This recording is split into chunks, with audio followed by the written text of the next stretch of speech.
when he was saying it at the time, you're just sitting on the couch and you're both people in your 20s thinking you're going to live forever. Did you think that? Or, I mean, did you feel like, oh, I'm next to the next ... Towards the, the last time I saw him, I definitely felt that I'm next to the next ... because we spent the whole weekend talking about death and Marilyn Monroe and, James Dean and other, like, huge heroes that had burnt their candles at both ends and had a splash and died. I felt that he was chasing that same demon at the time, and I think that towards the end he was just convinced that he had done what he had to do and it was over, and that was just really difficult for me to understand because he was so young at the time, and I felt that if he could get it together he would become like a filmmaker or a writer or something like that, but he was convinced he had stopped painting at the time, and he was convinced that would never come back again. Tamara, you had these films for a very long time before you decided to make this film. Why did it take you so long to bring them out into the light of day?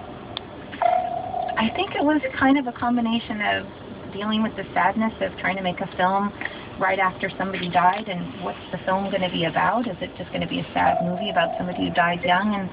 And also I really felt that his voice needed to be heard at this point because his star, instead of crashing, it actually just kept rising, and even now there's like museum shows all over the world with his art and his paintings. They just keep getting more and more valuable, and so I just felt that the footage that I had was actually an important historical archive.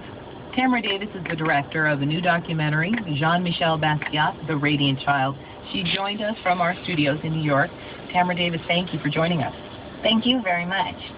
Finally, take the next drive, then continue straight. Producer Kate Davidson is leaving us.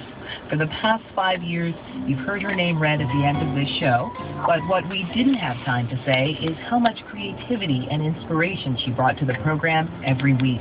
From an interview with a newsmaker to our 3-minute fiction contest, you heard Kate's touch and hard work come through your speakers. She's off to Michigan, where she'll be reporting on the economic transformation of the Midwest. We wish her the best as she starts this new chapter. For Saturday,